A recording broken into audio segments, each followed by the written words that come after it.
This episode is brought to you by Paramount Plus. If you don't already subscribe to Paramount Plus, please use our affiliate link by going to talkthroughmedia.com/Paramount Plus.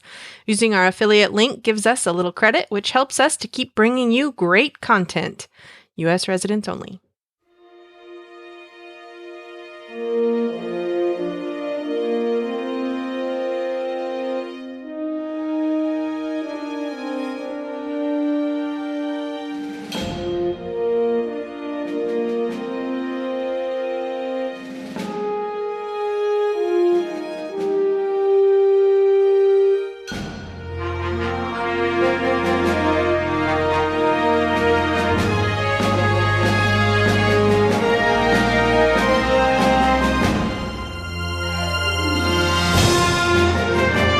Hello and welcome to episode 66 of the Star Trek Discovery podcast. I'm Brian.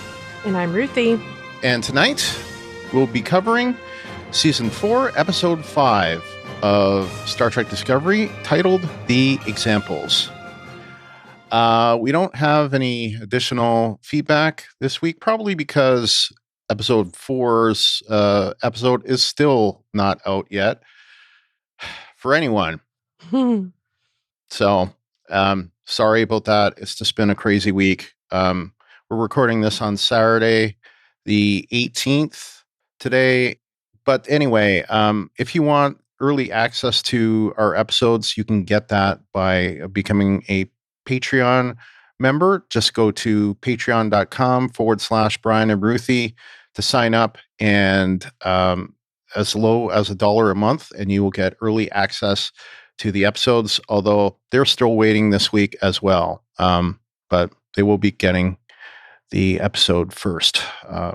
So anyway, so let's go on about this week's episode. Season 4, episode 5, titled The Examples. It is written by Kyle Jarrow, directed by Lee Rose. The description from ParamountPlus.com is as follows. Burnham and Booker race to evacuate a group of stranded colonists in the anomaly's path as one of the Federation's brightest scientists comes aboard the USS Discovery to do high-stakes research with Saru. That's the ship name for Saru and Stamets. With Saru and Stamets. We didn't get a star date. The air date, of course, was December 15th at 11:06 p.m. Pacific time. So basically December 16th, 2021. The runtime was 51 minutes and 27 seconds. Ah. So, okay, Ruthie, what did you think of the examples? Give a ratings example out of 10. I loved it. This is my favorite episode of the season so far. I am going to give it a 9. A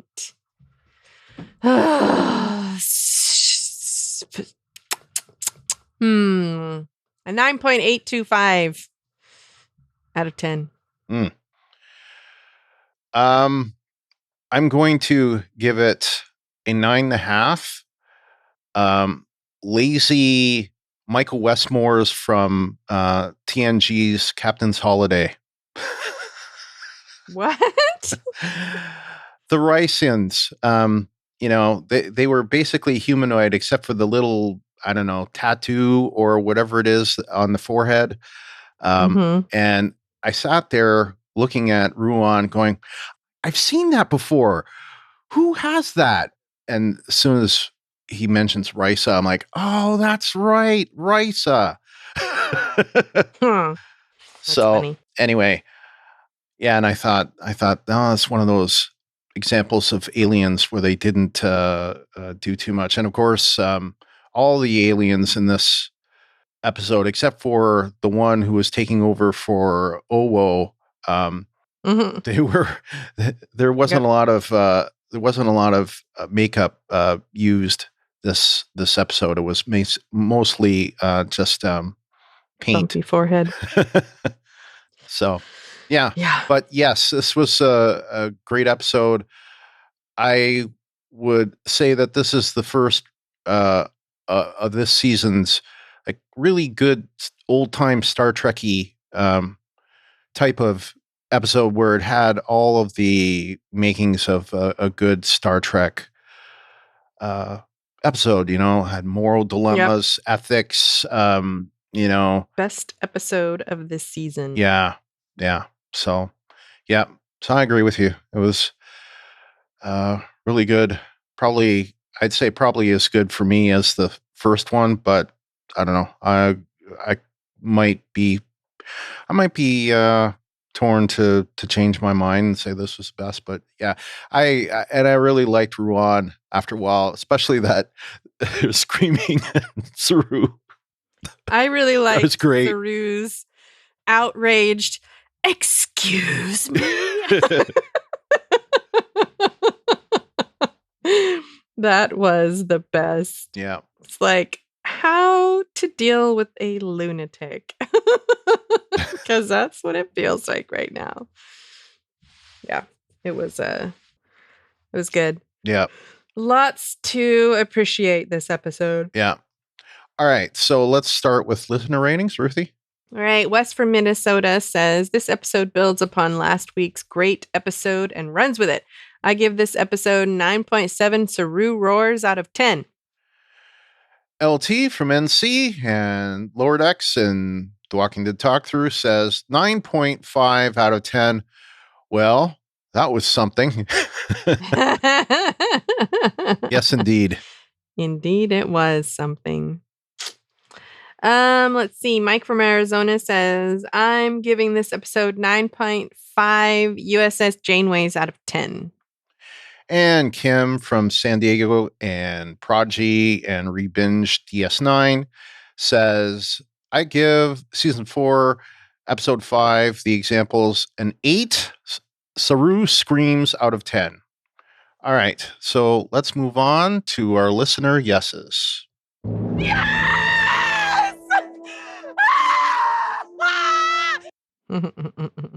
Such a good yes.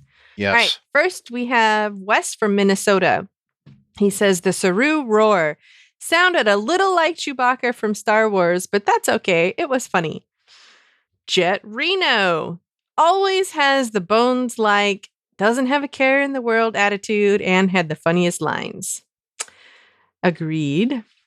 That was a pretty deep cut of canon this week when we were reintroduced to the, what is that, Akaali? Yes. From the episode Civilization from Enterprise's first season. Not so great fun fact. That episode was in production when 9/11 happened. To this day, Mike Sussman, who co-wrote the episode, can't bring himself to watch it because of the traumatic events of that day. That is traumatic. LT from NC and Lord X says, I said it before that this season is giving us disco that is as good or better than the Trek of old. Even if the argument stands that Burnham is still in savior mode, she is showing a greater level of maturity and seasoning as a captain. Yes, I agree with that. There's a lot of savior mode stuff. Speaking of that, savior mode, I enjoyed the Kovich-Culber scene a lot.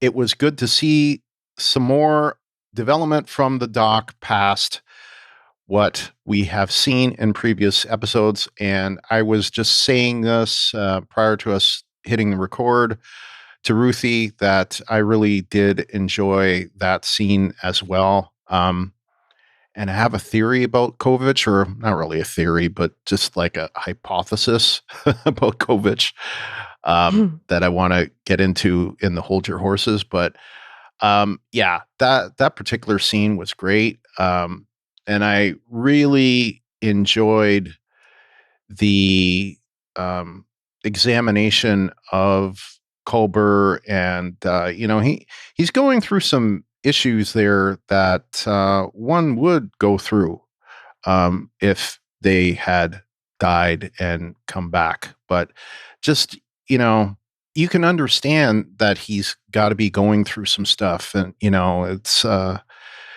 just it's surprising how well he keeps it together, but also not surprising that he'd be, who counsels the counselor. Yeah.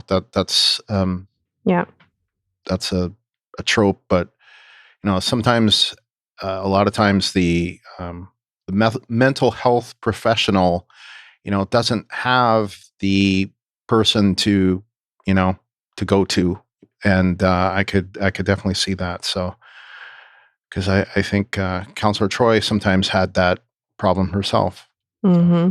and that was, a less mature understanding of mental health back then. Although I think in some ways, TNG had a better understanding of it than mental health professionals did at the time. Yeah. A little more forward thinking. Anyway, yeah, I agree with you on that scene. I'll get into it a little bit more. I always enjoy Kovich. Yes, I do too. He's been great. Yeah. I just love that he is a jack of all trades. He literally knows everything about everything. Yep, he does. All right, that's over to you. All right. Next we have Mike from Arizona who says, Tig is back! And so is Kovich with his brutal honesty. I loved that conversation between him and Culber. I'm liking what they're doing with Zora. Allowing it to develop emotional intelligence gives it additional ways to interact with the crew. I agree. I appreciate the evolution of the artificial intelligence that's happening there. It seems natural. Yeah, and I think it's good that there's emotional intelligence, and there also seems to be compassion. There seems to be, like, it's not, there's always been this trope of, the evil computer, and that gains sentience and wants to dominate everything and take over the world. Yes, and Zora is not that way. In many ways, she considers Discovery to be her family, I think, and she wants to, take care of them. And I love that thought, and I still think of Calypso and how they're going to tie that in the end. But other than the fact that they've already started to tie it in, because now, of course, Zora has emotion. So, and I got a kick out of that look that was on Burnham's face that was just there for like a split second. She's like, emotions. Emotions. I hope she doesn't go crazy. Yeah. Yeah. Like, is this dangerous? That's kind of how I felt about it. Yeah. That's kind of how it seemed like to me. That was Burnham's reaction. Like, trying to immediately assess potential threats that this might pose, like, oh dear, this is something I'm going to have to unpack later. Yeah. But yeah, it was good. I also Kim, in a minute here, Kim talks a little bit about the same point. So she hits the same notes. Yep. All right. Carrying on. Book's character continues to be very interesting, a testament to David's acting. The subtleness with which David portrays vulnerability, grief, and moral outrage is amazing. Based on how they parted after arriving on Discovery, it seems the conflict over Felix caused a wedge between him and Burnham. I wonder what the implications may be for their relationship in future episodes. I hope the writers are not putting his character on a path to sacrifice himself. I hope so too, and I also hope that Book eventually realizes that he's wrong. Yeah, I agree with you on that. Like it is ultimately Felix's choice to stay behind. It's, they aren't like Felix is there, and he is of sound mind when he decides I am going to stay behind. And if a person is of sound mind and they decide in that situation, no, I'm going to stay behind and face the consequences, they can't force them to come on board. And that's not part of the Federation, that's not part of Starfleet. So um you know Yeah. And I appreciated the way that they went about this because I don't know. I mean, I have so many this was probably this whole interaction because the actor who played Felix was so good. yes, I have more to say And about that. yeah, B, I love I love it when TV shows do not go down the path of what I think is right and I'm going to force you to do what I think is right, thereby taking away your agency to live your life and be in control of your own fate the way that you see fit. And I love it and I think Star Trek is really, really good at this. They're really good at showing how something that, like, just because you think something is right doesn't mean that it's right. And this is the subtlety that I mean, it wasn't completely subtle. They did, sort of outright say it. But this is the kind of, I guess, to me, the subtlety is in making you think about what they're doing rather than just telling you how to think about what they're doing, Mm-hmm. Like it instead of I mean, they did explain themselves a little bit, which I kind of was like, okay, yeah, I get it. But the dilemma between allowing someone control of their own fate and forcing them to do what you think is right or best, I think is always a good thing to watch and think about, because a lot of times I think that people fall into the trap of, no, I think this is right, and therefore I'm going to make everybody do it my way. It's like, no, that is wrong. That is, you should never allow, or you should never try to take away someone's choice and control over themselves, their destiny, their fate, whatever you want to call it. Taking away someone's agency is wrong. Right. Yes. And I think that if they did that, if they took him away from that, I think they would later regret that, because it's like, how dare you? Because I mean, I'm trying to think of an example. But we've seen examples where they've done this in Star Trek, where they've taken a character who didn't want to leave and taken them away, against their will, and it didn't work out very well. Mm-hmm. I'm trying to think, where have we seen that? I don't know. I'm no help to you right now. I can't Yeah, think of what you're thinking. yeah. But I agree. It never goes well. And Well, I Giorgio, that would be an example. Although I yeah. guess in the end that worked out, but yeah, I guess that would be an example. Yeah. Well, the point is, the one who's not thinking clearly is Book, not Felix. Yeah, Book is reacting from an emotional perspective of, we have to save him, we have to save him, we have to save him. He doesn't want to be saved. right. And I really, really appreciate this character and his motivations, because this to me is an example of, I feel like the other 5 examples were there incorrectly. I mean, they didn't give give examples. They didn't give the reasons why the rest of them, like all of them, were there. Only most of them. Right. But we can surmise that they were all there for trivial matters, for life in prison. But Felix knows what he did and knows what he did was wrong. And whether or not he truly should be punished for the rest of his life or to the extent of giving up his life, I feel like it's his decision how he wants to atone for what he views as his sins.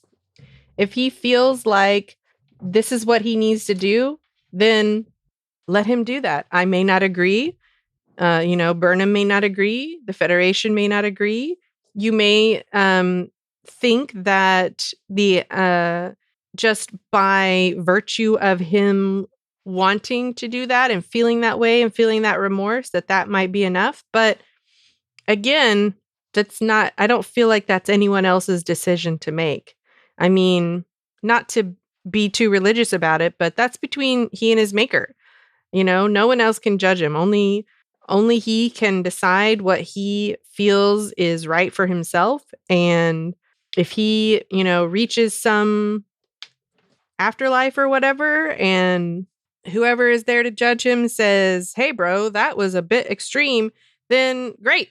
But, right now he doesn't have anything else to go on except for how he feels that he needs to atone for his crime, basically. And I mean, if everyone behaved in such a way, we might have a lot less crime. I don't know. But I mean, that's probably being too simplistic. But, I really, really, really enjoyed this whole scenario. Most of it, I should say. There were a few things where I was like, what? But I will get to those. But anyway, yeah. It just really, it did it for me. Okay. Moving on. Yeah. Which is still about Felix, I think. Felix's decision to allow himself to be killed out of a sense of penance. I felt some compassion for him and sadness about his decision. I agree. And I think I talked about that ad nauseum. Hopefully I didn't step on your toes, Mike from Arizona. Sorry about that. But I agree with what you're saying about that. Yeah, I agree as well. I mean, but, he had decided 30 years ago that, he was going to meet his maker. So who are we to say otherwise? Yeah, and I think that his decision to allow himself to be killed, I don't think that it was necessarily a decision to allow himself to be killed. I think it was a decision of, I am going to stay here. He said, I'm going to stay here until my jailers come back or this happens.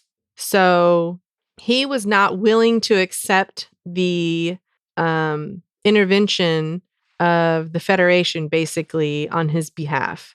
His point was, if I die, I die. And if not, then I will be here when they come back because I deserve to be in prison. Again, whether or not that's true, I think that's something, I think that's a decision that only he can decide for himself. Or that's a decision only he can make for himself. Yeah. So that's what I think about that. I agree with you, Mike. I did feel compassion for him and also sadness about his decision. Because again, I don't necessarily agree with him. But again, I would not be willing to take away his agency. And I think that's what Burnham is starting to think or realize. I think this experience is helping her grow. I mean, sometimes I think this is really a really good example of how you can't control everything. You can't be in control of the outcome of everything.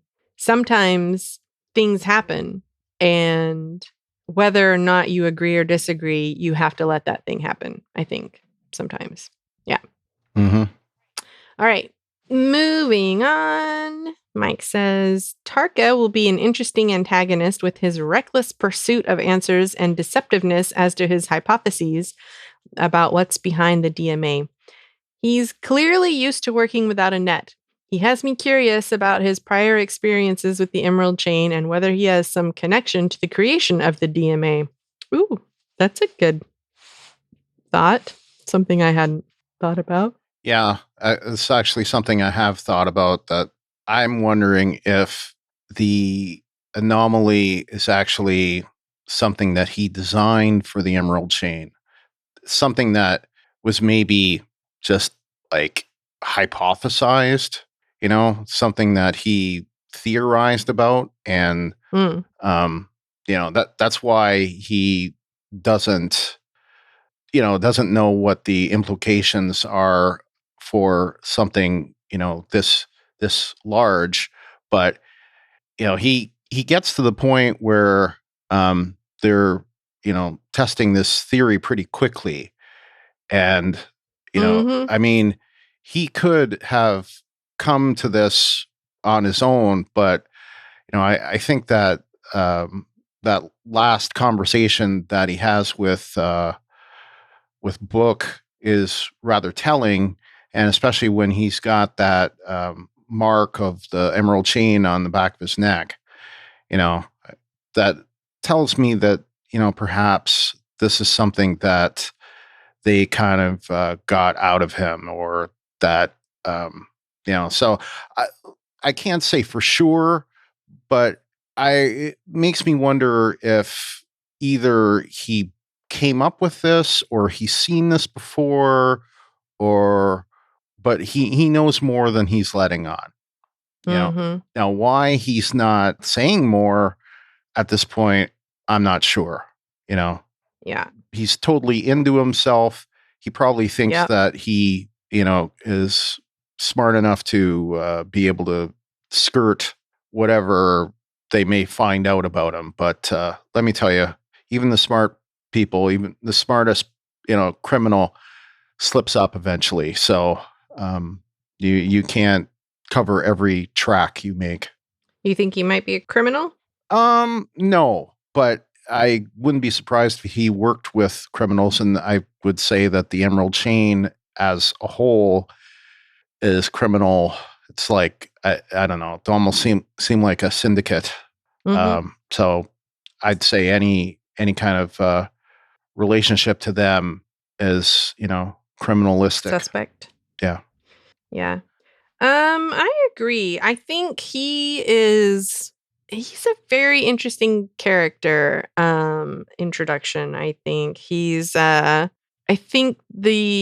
he's definitely reckless. Yeah. And I think that his claim that he loves himself and therefore he'll never let himself get blown up is not really, that's kind of a flawed example of the reason why something of why it won't. That whole thing is flawed, because I feel like he loves himself enough that he is pretty sure that he won't blow himself up because he loves himself so much, not because of self-preservation, but because he believes he's smart enough to not let the experiment get out of control, not because of this self-love thing that leads to wanting to, live and blah, blah, blah, but because of his arrogance in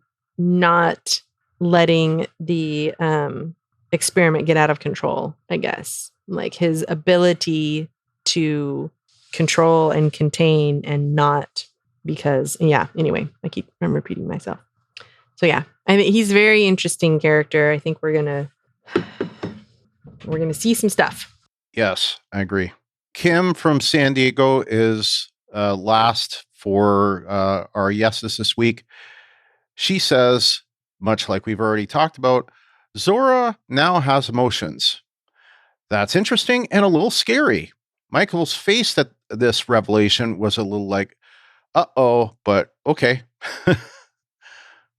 Also, yeah, I agree with that. It was uh-oh, but okay. Yeah.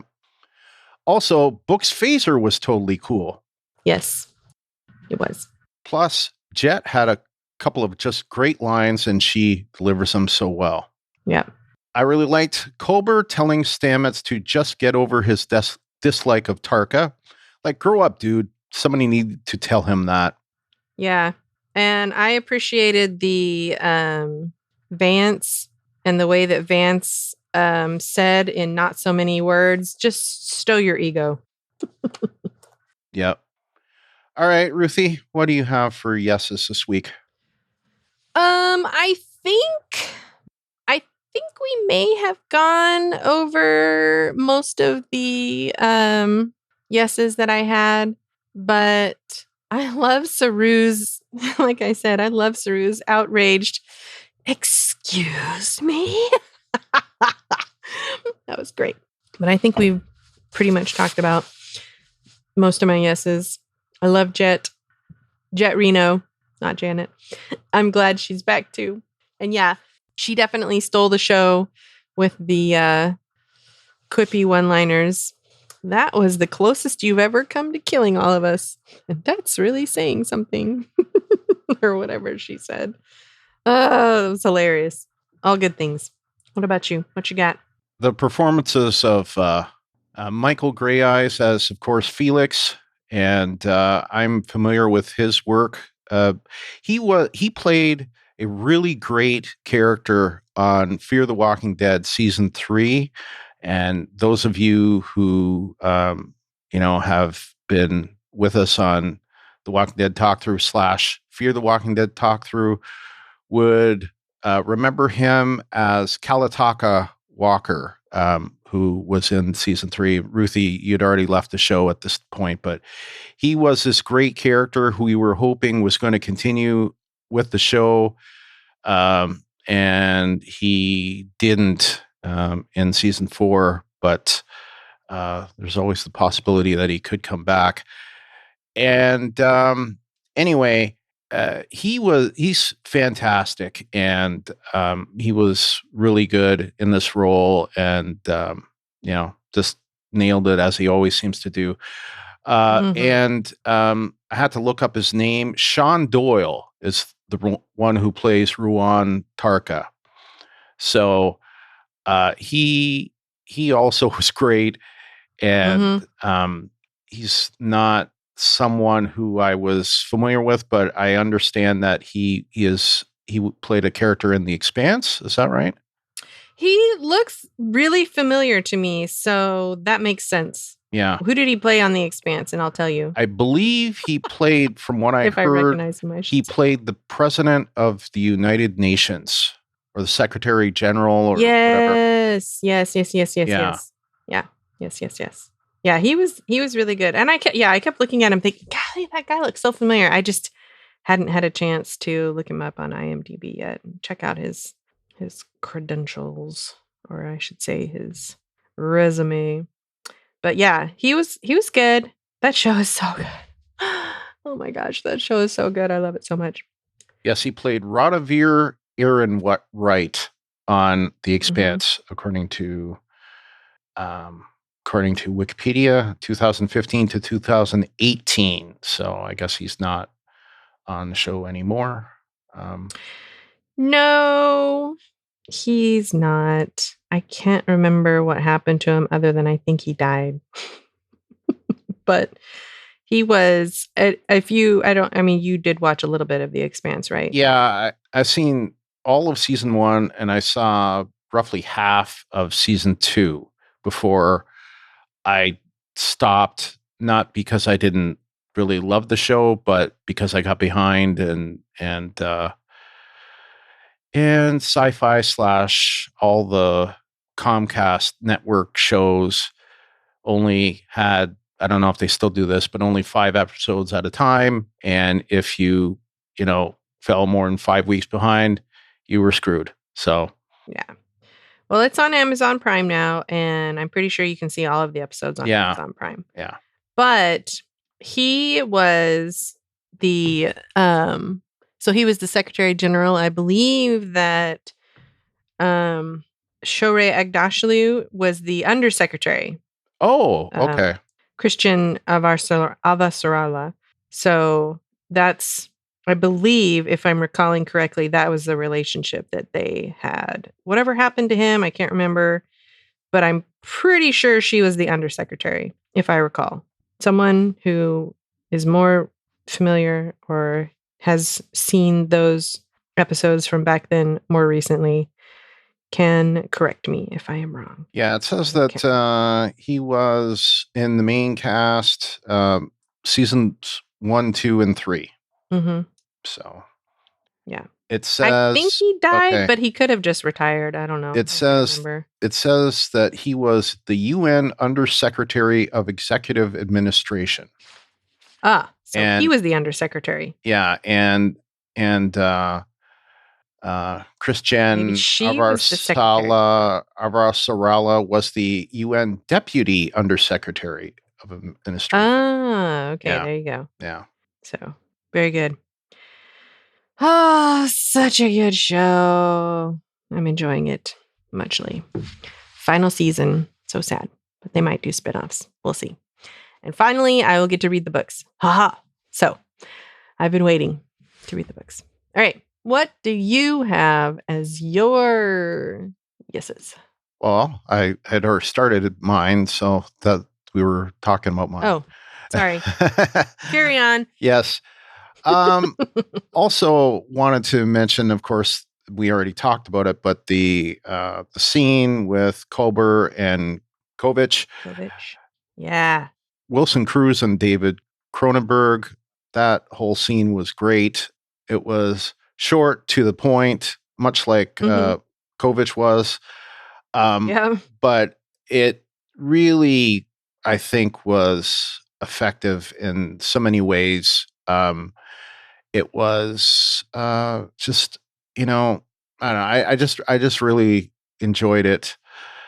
I thought that I don't have it written in my notes, but I wanted to highlight the little bug saws, whatever you call them, the security measures that look like crabs that had these. The beetles. Yeah, the beetles. Yeah.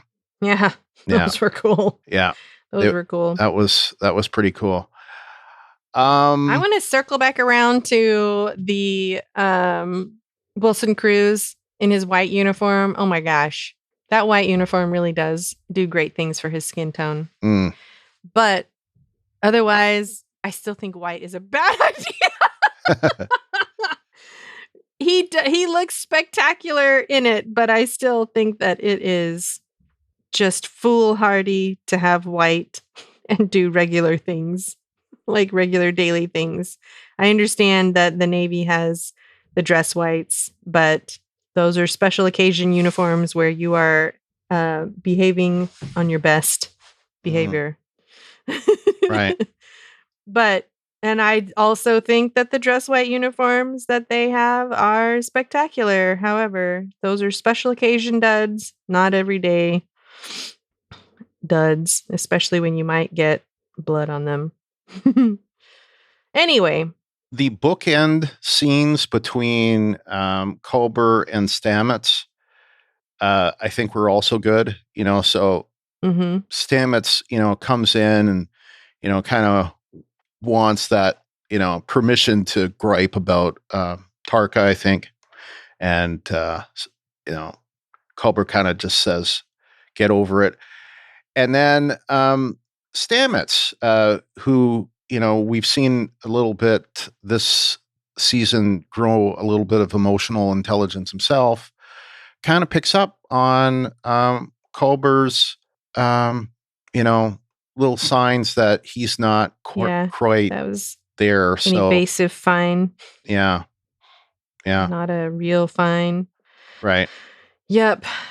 There was a similar situation in The Expanse this most recent episode where it was, is that an I'm evading fine or is that I'm really fine? Or is that, no, he's not evading. He said, is that an I don't want to talk about it, I'm all right? Or is that a really all right?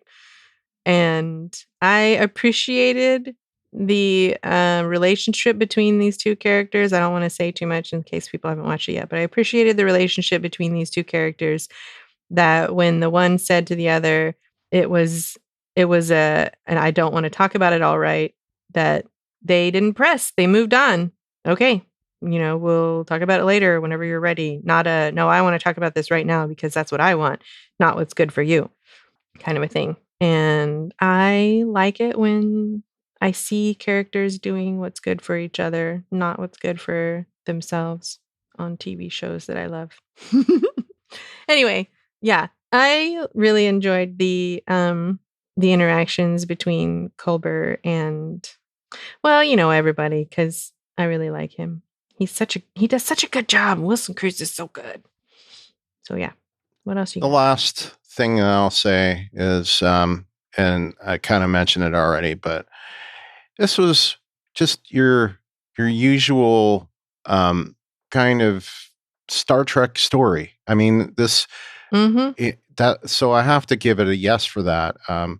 It had like some of those old TNG episodes where, or TOS, where you had them having to deal with morals and ethics and dilemmas, and what do you do in this situation, and how does the prime directive apply? It's not prime directive in this case, but what do you do in this situation, like where they have prisoners, and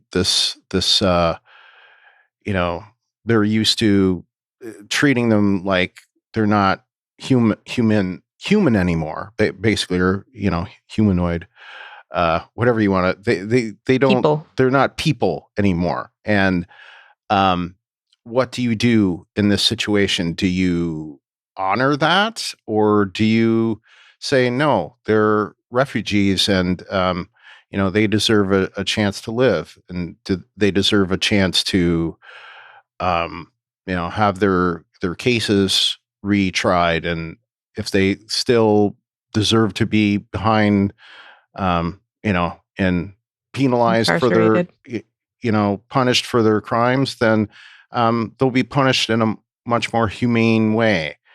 So, to me, much more just society. Yeah. So I just, I loved so many things about this the story, and how it tackled those kind of classic, the things that I'm hoping we're going to see out of Strange New Worlds when it comes. Yeah.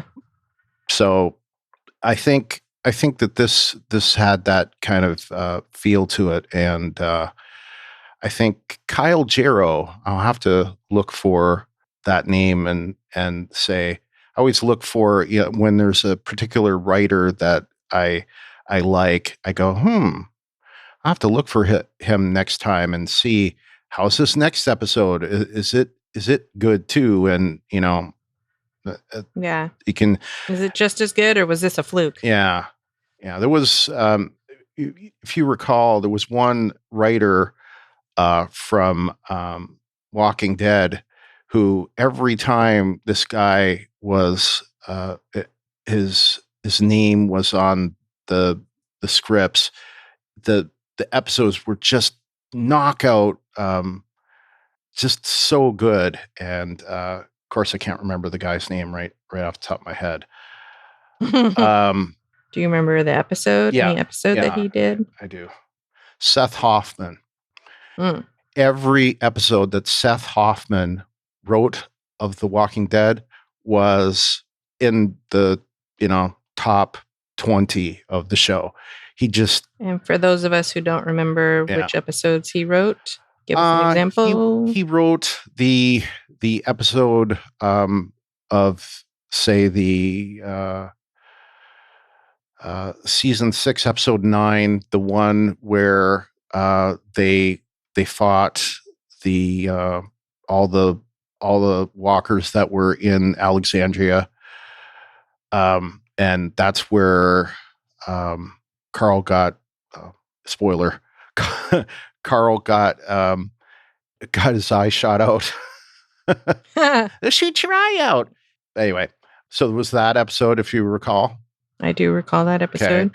Not much else about it. Yeah, there was. But I remember Carl getting his eyeball shot out. Yeah, there was also the second Carol is a Badass episode. That was also him.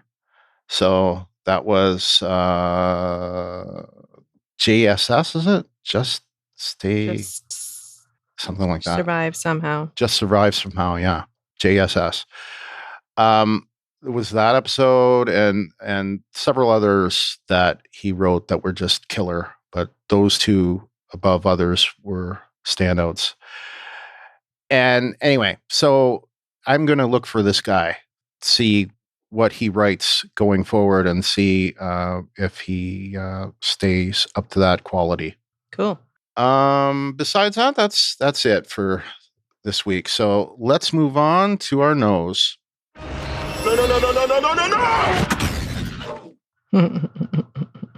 That still might have been my favorite episode of the Discovery so far, just because it was so funny. Yes. It was so good, and it was so good. Anyway, we get our nose and our yeses from it. Okay. Wes from Minnesota says, is Discovery really trying to make emotional moments really pay off this season and make your heart break? First, it was Quajon. Then it was Tilly. Now it is Felix's death, plus Culber realizing he's overwhelmed and overworked. Definitely a parallel to the healthcare workers and essential workers who have been overworked and overtired because of the pandemic. I think, they really are trying to make your heart break. And I think Wes is playing with our definition of no again. Whatever. Yeah. I think that these are great notes on, why I think that, these are things that I really like to see in my shows. So, I want to feel something. And I remember way back when the show was on, and I know you hated this particular episode, and a lot of people did, but we're going back to Walking Dead again. But of course, big Negan episode starting season 7, and I won't go into more detail about that. I loved that episode. I know you hated it at the time, but I loved it despite its terrible feelings that, and awfulness that it brought. I loved it because it made me feel something. And it was so emotionally powerful. I loved it for that reason. And so I think that Culber realizing he's overwhelmed and overworked, I think, was kind of a parallel to a lot of medical professionals that have been experiencing for going close to the 2-year mark now. And, we get little waves, and we get where things improve, and then there's another wave of COVID, thanks to it mutating into, first there was alpha, and then there was beta, and then there was Delta variant. Delta, and now there's Omicron. Yeah.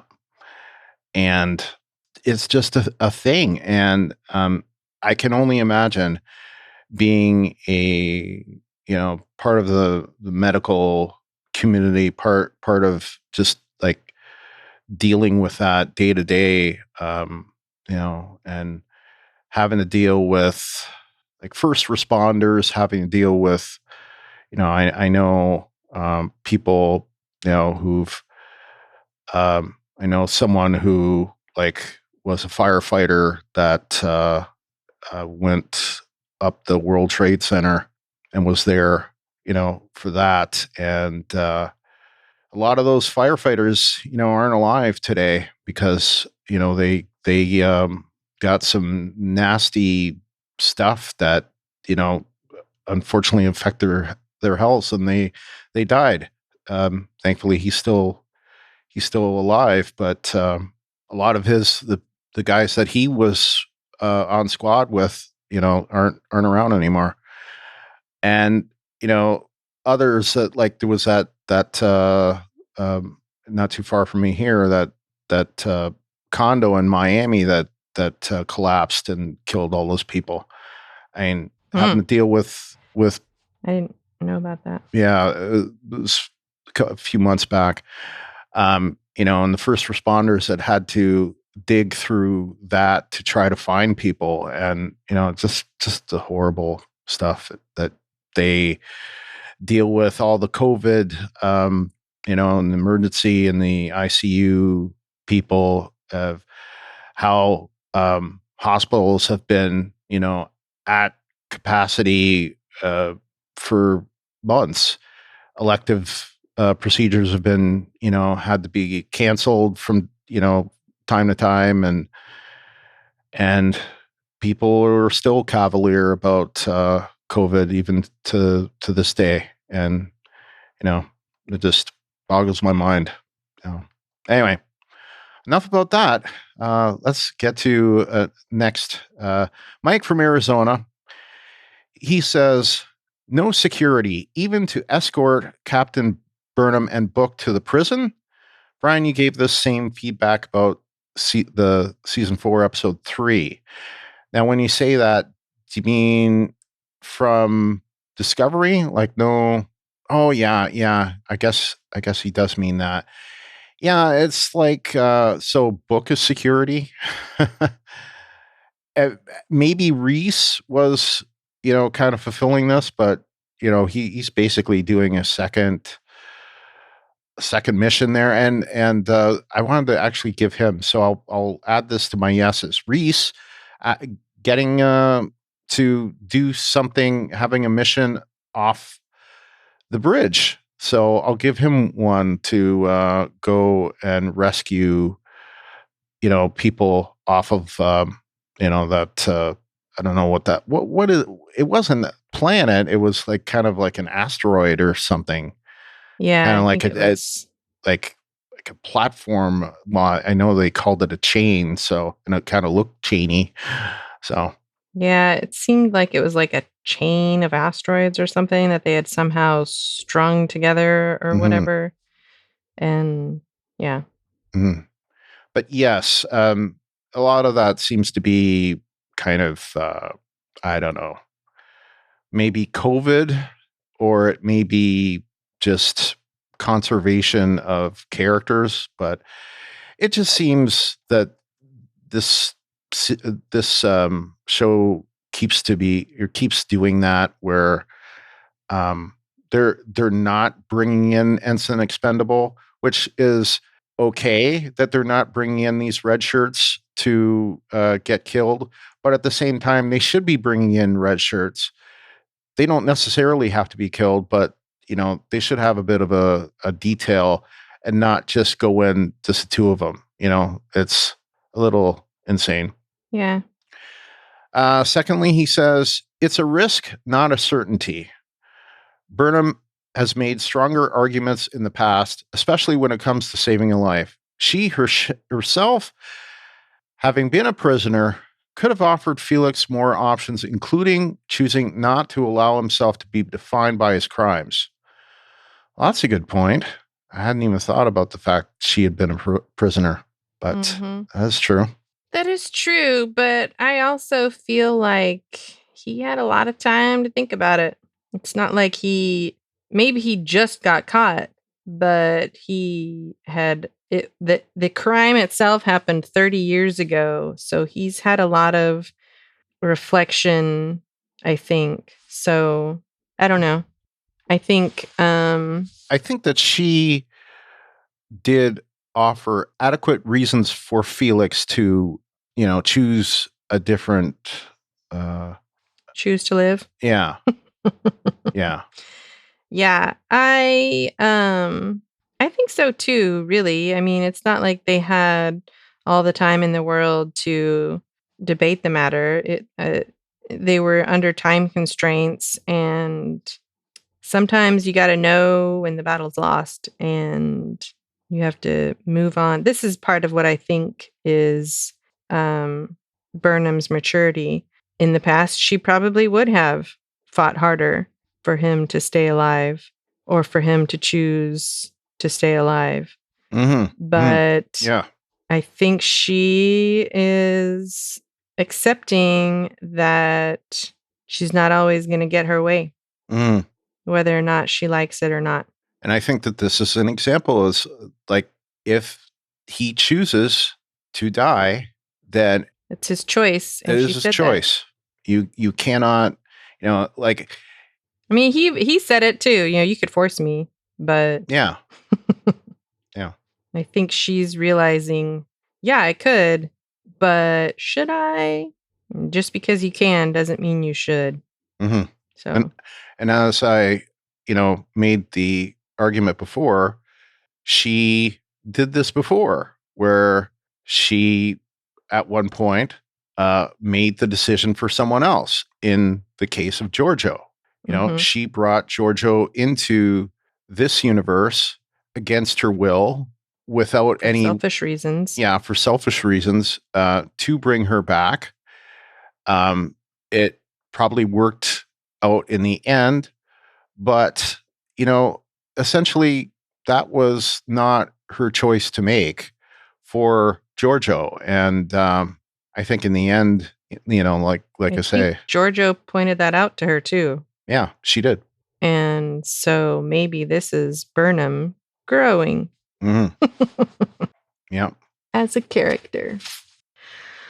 All right. Kim from San Diego says, why is there always someone in jail for stealing food for their family? It's too tropey. I mean, sometimes things are a trope for a reason, because it happens. Somebody's been watching Deep Space Nine. Yeah. I agree that it might be a little tropey, but on the other hand, it seems like a completely plausible reason for someone in that particular society to be in jail. Plus, they had other people in jail for similarly inoffensive or less than. They had other people in jail for other reasons other than just, not everybody was in there because I stole food, whatever. You know what I mean? Like they had other seemingly minor infractions as well as just, I don't know, that kind of lessened the trope a little bit for me, because they had someone in there for counting cards, and I can't remember what the other person was doing something else. Of course, the sandcopter joyride was not real, but the other ones that they had were. So anyway, I felt like that kind of lessened the trope a little bit for me anyway.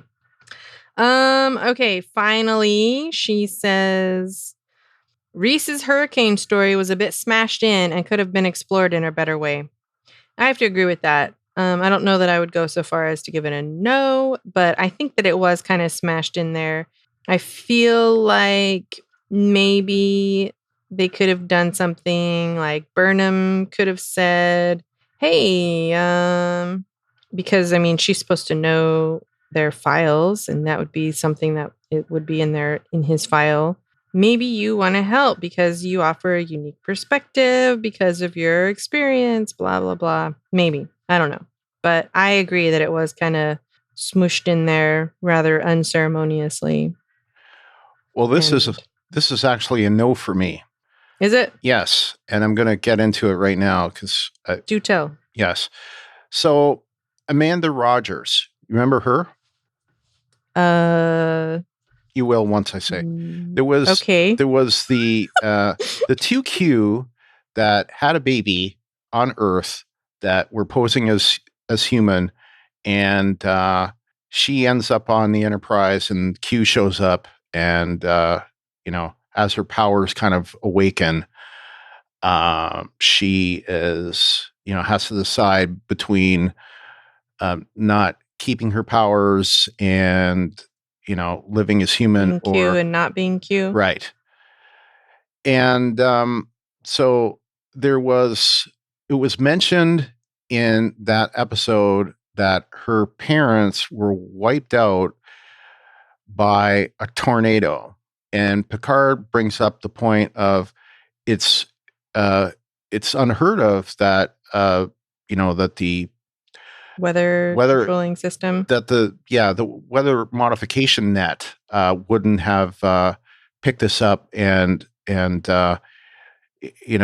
would have modified things so that there wouldn't be a tornado. And I would think that it would do the same thing in a hurricane. And so I'm asking, we already know that the Federation can control the weather. I mean, maybe they can't do it in the 23rd century, but can by the 24th century. Maybe that's what I was going to say. That's what it is. So okay, I'll grant that one. But it was something that could be handled by the 24th century. So it just that was the one thing that I had to go, that seems a little strange. But yes, I think that they do this with the bridge crew. They put in these little things like I remember Owo was grew up in a Luddite colony or something like that. It's like, well, we haven't really seen that explored since. That is something I would like to hear more about, but they haven't brought it up again. So what can you do? This is the problem that we have with the story going for an entire season. There's less opportunity for character development. We can't necessarily, like, when you've got this whole, this overarching thing, everything has to be for that. I mean, they've got B and C storylines or whatever, but it's harder to do like a Data's Day story or, follow Worf around story for a day inside of, like, it's harder to do a character because a lot of times they did these character episodes inside the A or B storyline, like right. We had the whole Worf's surprise birthday party thing, but that was inside of a time loop, which was the A storyline. But still, Worf goes off to win this Batleth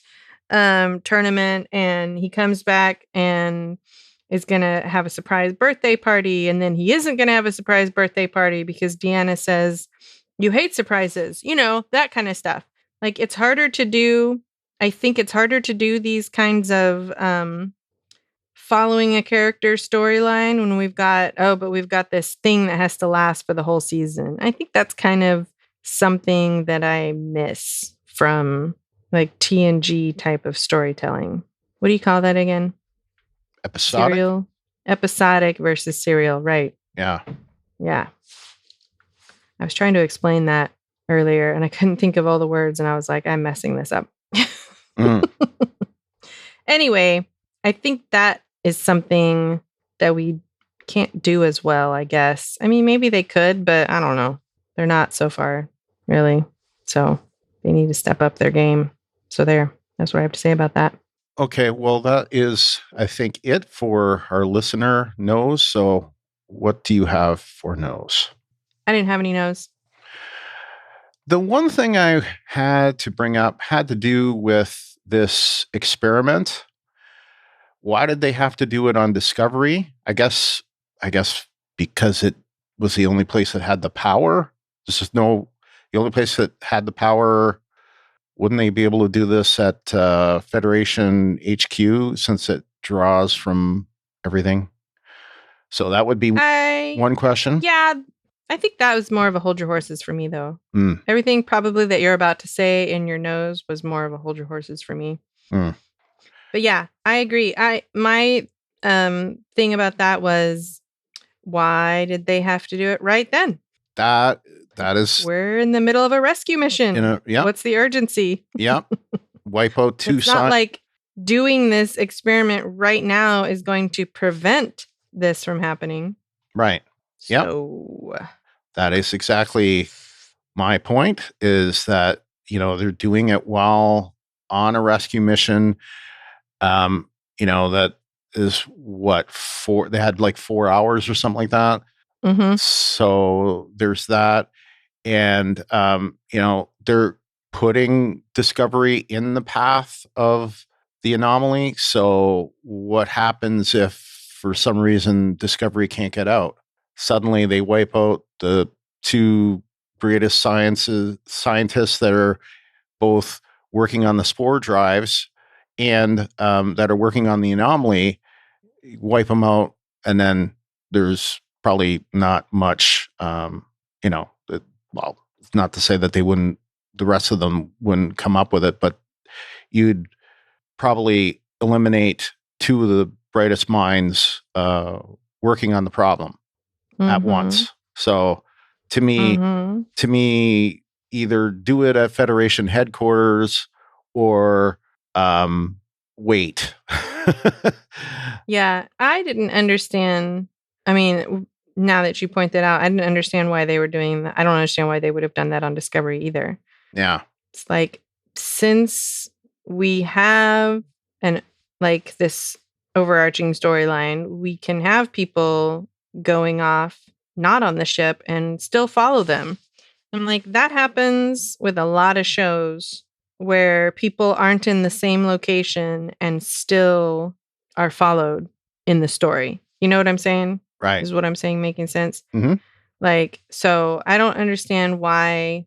I mean, they've already done it on Discovery before. Mm-hmm. With the nuns and the Stamets visiting the Vulcan Science Academy, which also didn't really make sense to me because I didn't understand why they had to be there for that.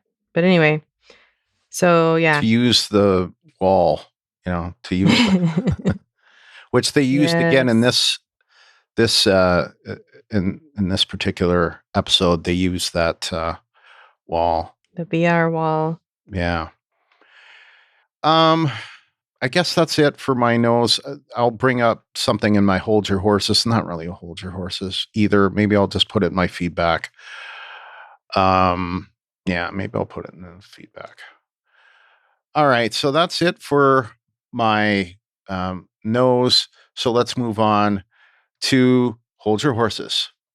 Hello, this is Captain Tilly. What the hell? What the hell? Hold your horses. Still love that. Oh man. I hope Tig is back for the comedic relief that we're gonna not get from Tilly. Probably won't happen, but a girl can dream. All right, first, hold your horses. Wes from Minnesota. Stamets and Ruon Tarka. The interaction between the two was frosty at first, but warmed up once they realized that they had a lot more similarities than differences. I look forward to more of this. I don't understand why that's a hold your horses, but all right, cool. Wes continues to assert his different definitions of... He's trying to assert dominance. That's fine. He can do that, but I don't understand it, so... Yes, if he was a dog, he would be trying to pee on top of our pee. Yep. Hey man, I already peed there. Uh-huh. LT from NC says Ruon Tarka and his lack of filter, diving deep into the obnoxious smart guy trope. Mm-hmm. Yeah, definitely he was the case. I mean, of course, Stamets did and has, for that matter, all the way through Discovery. But yeah, and of course, the segment on the Ready Room kind of talks about this, the obnoxious scientist examples that we've had all through Star Trek in the past. We've seen them over and over again. Mm-hmm. Right? Yep. It's a tough crowd when Stamets is the least sarcastic and abrasive guy in the room. Oh, that's a good one, LT. That's good. It's also funny to see Stamets being like first season Tilly during the testing sequence. Yeah. I was about to say that before you cut me off. He's definitely not used to being the perhaps second smartest in the room. Yeah. I kind of like the impression I got from, I don't know if you ever watched Buffy the Vampire Slayer, but there was a scene where when we had Dark Willow where she flayed someone alive because she was bored now. I felt like that when he was like, let's move on from this. Yeah, I read the data. I just felt like he was about to say bored now. Like, ouch. Okay. But anyway, I was okay with the Tarka being the typical brilliant scientist who has no need for social niceties. Like, I don't think that all tropes are bad necessarily. I think sometimes they're okay. Yeah, and I'd say that we've seen this, like even Alton Inigo soon was this way, and of course Noonien soon was this way too. Mm-hmm. So Brent Spiner has played this, and all the Soongs. Yeah, all the what's the one from was it Eric Soon? Yeah, from Enterprise. They all were that way, and they all strangely looked the same. Boy, those genetics are strong. Yep. Yeah, so I don't have a problem with it, but anyway, the last thing on Tarka, he says, back to Tarka. So the thing on the back of his neck is the scarring from his emerald chain torture / mine do jobby. Yes. Sure. I don't know. I didn't recognize what it was, but I guess it's from the emerald chain. Yeah. I don't know that they outright said that, but it was certainly heavily implied. Yeah, I believe that's what it was, Anger is a useful emotion. Yeah. Blah, blah, blah. And as he rubs the back of his neck. Yeah. I should have put this in my yeses, but I couldn't remember all of Jet Reno's great lines. But when he says the great science, something about great science never being achieved by caution. And of course, Tig, I'm not sure that's actually true. Yep. I love that because I've said that so many times. I'm not sure that's actually true. But yeah, it was awesome. Sorry to rewind and throw in another yes, as you do when you remember them. We can do that. It's our show. That's right. By golly. Yeah. All right. All right, next. Next, we have Kim from San Diego who says, Kovich is a weird character. I'm not sure I quite bought his instant diagnosis of Culber. I mean, it's not quite a no, but a little iffy. I still like Kovich, though. I'm just not sure what to make of him. I can agree with that assessment. I like him. I'm not sure what to make of him. However, I'm not sure that it was an instant assessment. He probably made that assessment a little while ago. That's my thought. Yeah. I think a lot of this he saw coming. So I think, especially the part that there was very little history talked about, after he had come back. So yeah, it's stunningly generic. Yeah, stunningly generic. Yeah. That sort of leads me to believe, I mean, he's obviously referencing his file, so that sort of leads me to believe that he has perhaps thought about, I mean, again, I have to refer back to the assessment of Discovery when they very first arrived in this century. And so it's not like these people are brand new or whatever. I mean, I feel like they would have been studied and their records would have been pored over and they would have done a lot of deep thinking, so to speak, probably all done by Kovich. So that, I guess, makes me think that maybe it wasn't a snap judgment, if that's what you mean by instant diagnosis. I don't know. I don't know what you mean exactly other than what you said, instant diagnosis. But to me, I guess I don't think it was instant. No, I don't think so either. But I do like Kovich's brutal honesty. Yeah, I think that maybe is what made it seem like it was instant, because he basically said, okay, you want me to just spill my guts out for you, or not necessarily spill my guts, but like not pull my punches, I guess, is kind of what I'm thinking. And I think that I don't know that necessarily, I don't know. I mean, that worked for Giorgio because that's the kind of person that she is. But I feel like Culber maybe thought he wanted that, but then when he started to get it, he was kind of like, oh, I don't know about this. Mm-hmm. You know what I mean? Mm-hmm. Like, you think you want someone to be brutally honest with you, but then when they are, all of a sudden, oh, I don't have time for this. Maybe that's because you're not liking what you're hearing. Like, I mean, you can be honest but tactful, but sometimes some people, the brutal honesty works for them. I miss Giorgio. Anyway. I think that it's kind of funny when we were talking about his brutal honesty. I started thinking, what did Kovich study with the Qowat Milat? Yeah, they kind of do the same thing. Yeah, it's a little bit different, though. It is. It is.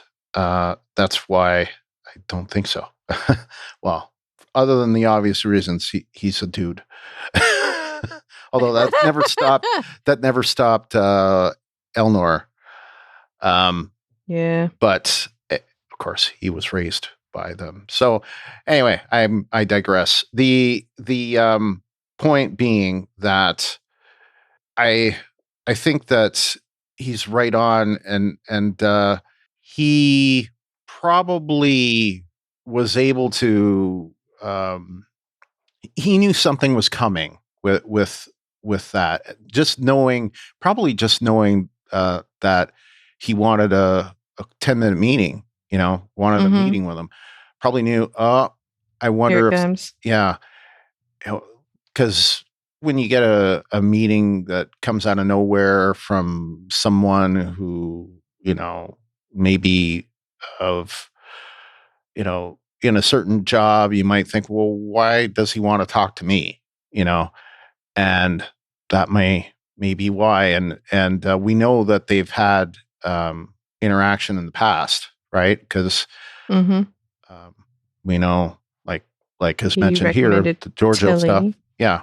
Yeah, and he recommended Tilly for the thing to Kovich. Right. So we know that they've been interacting, so it stands to reason, Mm-hmm. So I don't really have a problem with it. It's probably maybe it's something that Kovich was picking up on in his interactions with him in the past. So again, I don't think it was instant. I agree with you, Ruthie. Okay, speaking of that, Ruthie, do you have any hold your horses yourself? I do. I'm not quite sure how Felix managed to smuggle the Lalogi orb into prison, because I just thought that was kind of like just weird and random that, oh wait, I have to go get this thing. I'm like, how did he have that? I mean, I don't know the particulars of the entire system or their justice system or legal whatever, but I would assume that he got caught. And okay, so maybe he didn't get rid of the Lalogi orb, but if he got caught, how did he get that into prison? I mean, I'll tell you what I thought immediately. I don't want to think about that really, other than, that bears not thinking about. And why would he, though? That's my real thing. It's not like this is something that would be crucially important to his stay in prison. okay, that you would normally smuggle in your prison pocket. This is something that you would have thought that he would have given back so that it could have been returned to this girl however long ago. So that was kind of a situation for me. I'm like, think that they would do a better job, especially in the 32nd century, of body cavity checking. Yes, checking the prison pocket.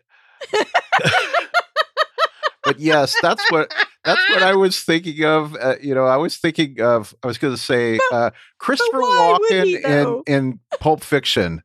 The was it the gold watch, or was it yes. Yeah. Christopher Walken in Pulp Fiction with the watch that was smuggled out of North Korea or whatever. I don't know where it was smuggled out of. Yeah. That, as a family heirloom, I can see smuggling that somewhere, but this is not even his family heirloom that he is. Anyway. Yeah. Although I liked that scene later with Burnham. I guess that could have been a yes. Mm-hmm. And I liked seeing that. What is the name of it again? Lalogi Orb.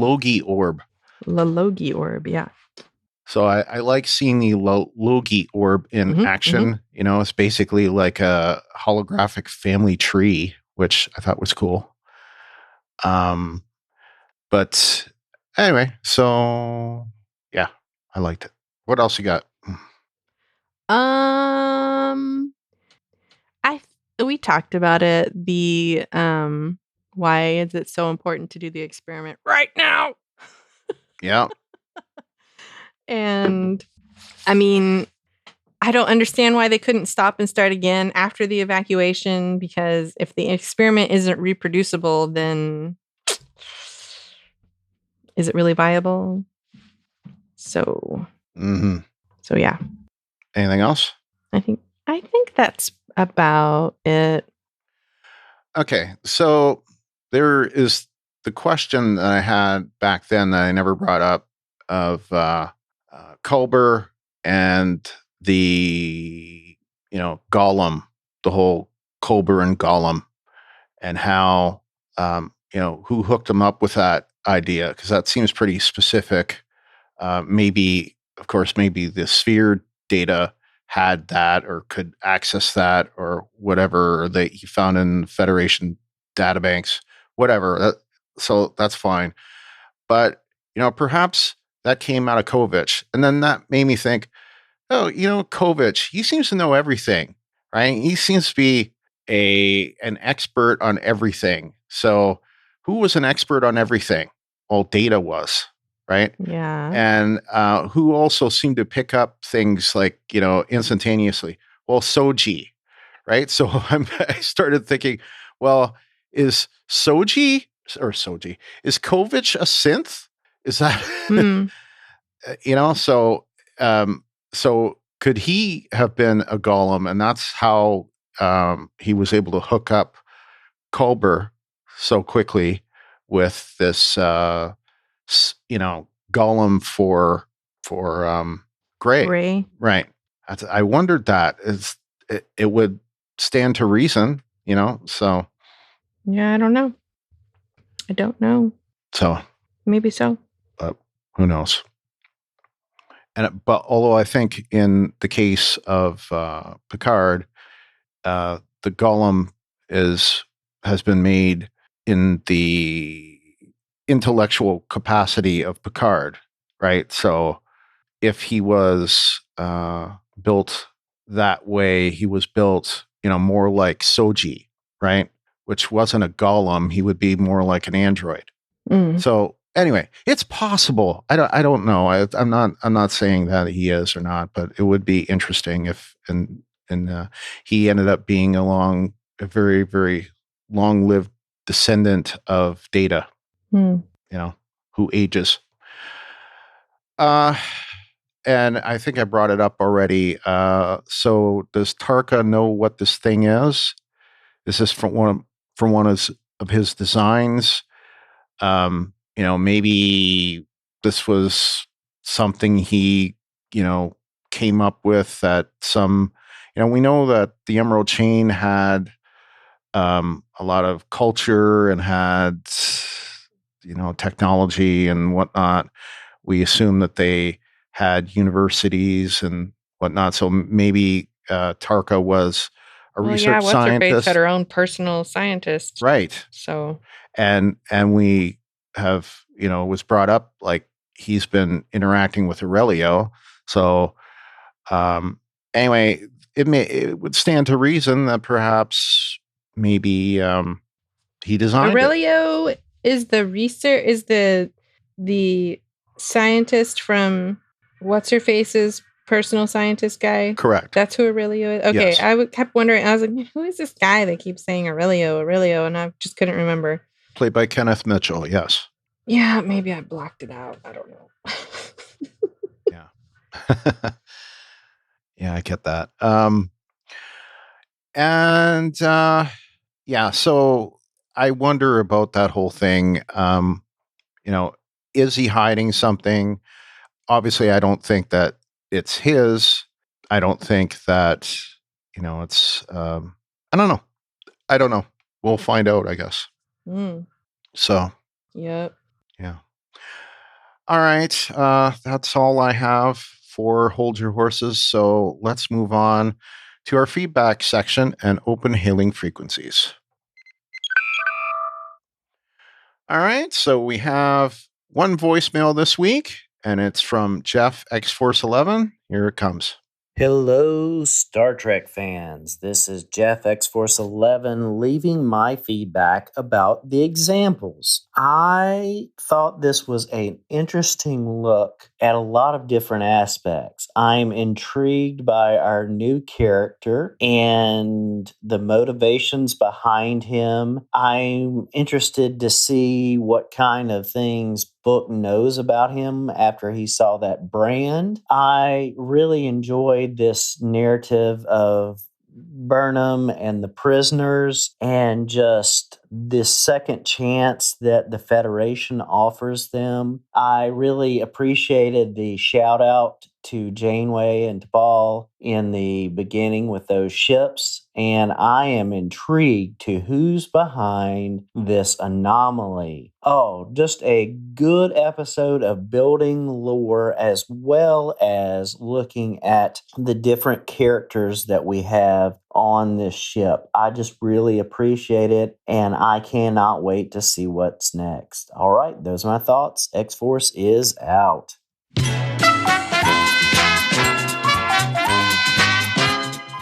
Well, thank you so much, Jeff, X-Force 11, for your voicemail. Keeping that streak alive.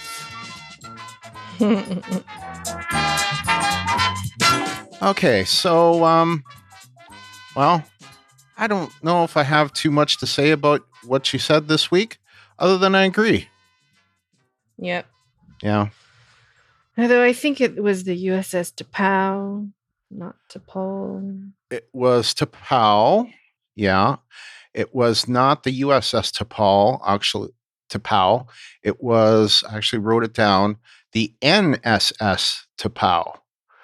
NSS. Yeah. So I assume that was a Vulcan ship. Yeah. Yeah. I don't know what N stands for, but. Navarre. Oh, well, there you go. That's funny. Well, it was something we'd never heard of before, but yeah, I guess that makes sense. I don't really know why. I know why ships are called USS ships in the real world. I don't know why they're called USS on Star Trek. Yeah. and like, it's worth saying, like, they're USS in, for the American ships. They're HMS for Her Majesty's ship. Yeah. And I don't know what other non-Commonwealth countries go by, but I know that like it's HMS. Still HMS in Canada. I believe it is. Yeah. I think so. I believe so. I don't know. In for Australia and, Mm-hmm. yeah. Mm-hmm, mm-hmm, mm-hmm. Yeah. So again, I know why they're called USS XYZ in the real world. But I don't know why they're called USS other than nostalgia in Star Trek world. Someone please enlighten me. Okay. So just I must put that in right now. Incorrect. Canadian Navy, it is the HMCS. So yeah, you got to be special. So I don't know what it is for Australia, but I'm not going to bother to look it up. But if there's any Australians, you can Someone look it up. But from Australia can tell us. yeah, but anyway, it's something similar. Yeah, it's anyway. But yeah, it makes sense because it's Royal Canadian Navy. So yeah, and it says for sure. Okay, well, like they got an example here. It's the HMCS Quebec, former HMS Uganda. So interesting. Interesting. Do you know why they're USS in Star Trek? They just, I think, followed the same. Just carried over yeah. from the Navy. Yeah, even though and it's the Federation. I mean, it was originally it was United Earth, so they used it for that, and then it was United Federation Planets. So the U stands for United, and the SS is I believe it's spaceship, United Spaceship Enterprise, or USS United Spaceship Discovery. I believe that's what it stands for. But I could be wrong. And maybe I haven't used up nitpicking Brian, but maybe nitpicking Brian knows better. But nitpicking Brian at this point doesn't know better. So, if I find a better answer to that, I will give it next week. But as far as I know, that's what it stands for. I'm not going to bother to look it up because it'll just anger me. So. Okay. It'll just what? Anger you? Yeah. Me and myself. I'll just anger myself. Oh. Yeah. Why? My split personality. Me, myself, and I. Just being goofy. Why would... Okay. Okay. Anyway. Well, if anyone out there knows off the top of their head and wants to tell us what the USS stands for in Star Trek land, where if it's please not tell what me. I just said. Yeah. But I'm pretty sure I'm right that that's what it is. So. Okay. That's it for just voicemail. So we did get one other piece of feedback. So why don't you read that, Ruthie? All righty. Mike from Arizona says, I wonder if the season is building to have Burnham face the death of someone she cares about, consistent with the feedback that President Rillick gave her. I consider this episode more like a Star Trek latte. It had warmth, connection, action, some conflict, and intrigue on top. It seems to be taking baby steps towards the main plot, which I'm feeling ambivalent about. But I will wait until the end of the season to determine if their approach worked for me. Merry Christmas and Happy New Year to all who celebrate. Thank you, Mike. And I agree. I think that the season arc is to be determined. So we'll see how effective it is. But yeah. All right. Well, anyway, that's it for our feedback for this week. Ruthie, do you have any other notes? Yeah, I feel like the reaction to the DMA in, what was it, episode 2, the whole not on our watch thing, like that was premature. And now it has been proven that this is not an act of nature. And I feel like they telegraphed that way too much with her making that statement. And that disappoints me because I think I would have enjoyed more. I would have enjoyed finding out more that it was man-made, so to speak. Yeah, that If they hadn't done that. That makes me, if anything, that makes me think that it informs their writing style, like how they wrote out the season. They came to an They knew end. they were going in this direction, Yeah. and they didn't. Yeah. So that not on their watch, was with the knowledge that they knew that this anomaly was going to be not Ultimately, it was not going to be natural. man-made. Right. Yeah. Yeah.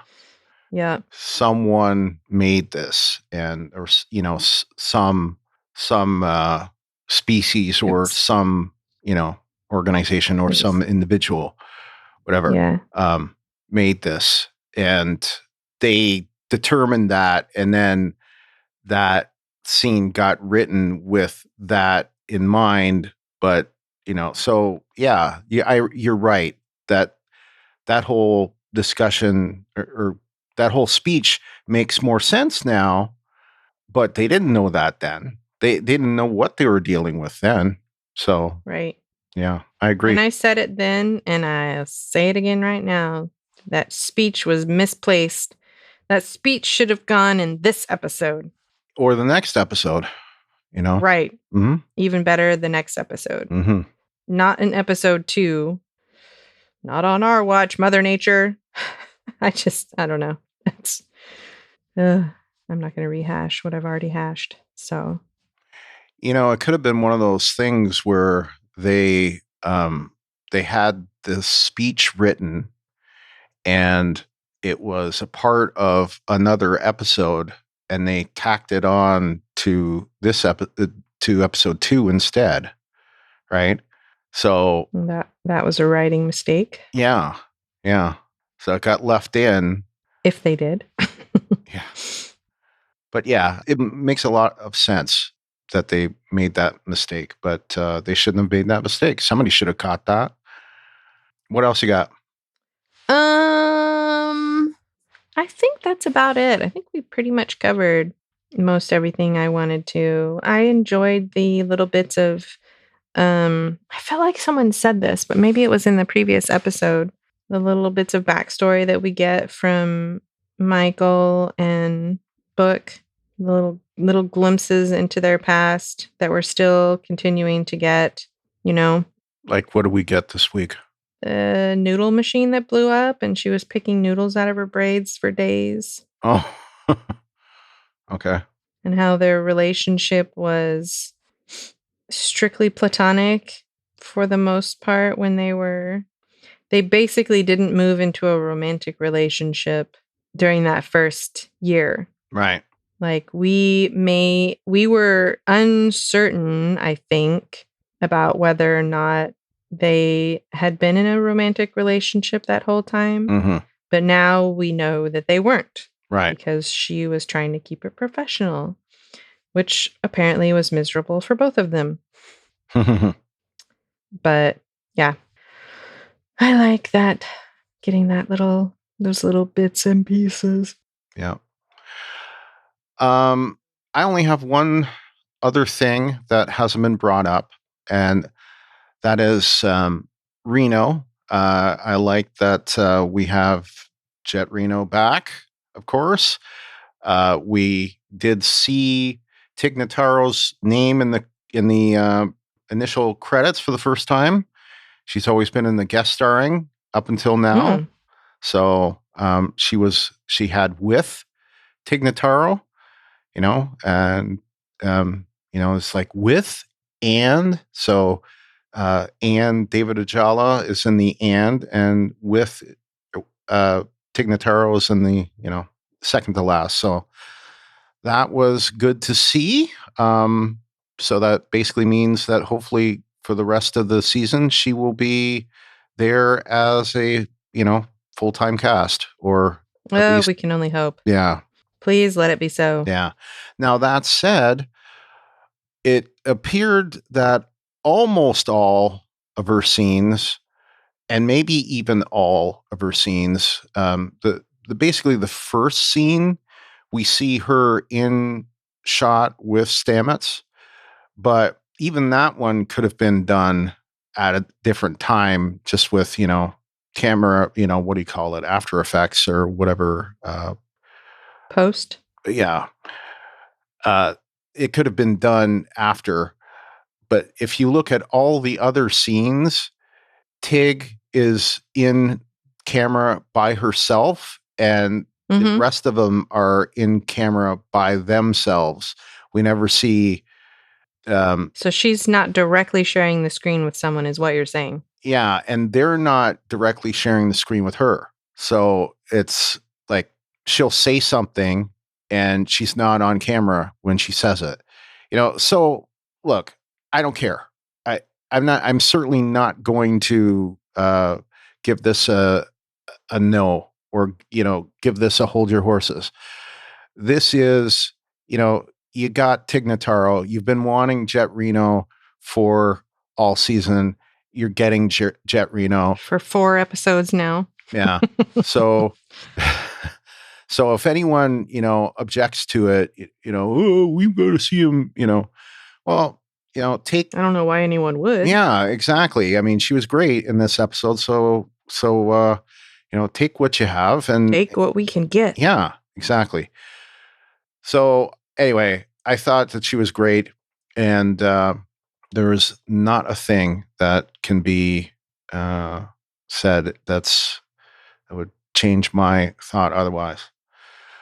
Okay, so let's go into the references section. I'm sure there were some other things. I know Wes mentioned something else that I didn't pick up on. He mentioned something about that deep reference to the Akaali from Civilization. I do not recognize that one. So, good job. You stumped the host. Yeah, I'd have to go back and look that one up, and I'm not going to do that this time. I have to go back, and after we finish recording this, I have to get the previous episode out. So sorry, I'm not going to go look it up right now. I'm going to conserve my time. So we already talked to the USS Janeway, and we kind of see that ship. I didn't look at it really, really close, but it appeared to be the one on the right.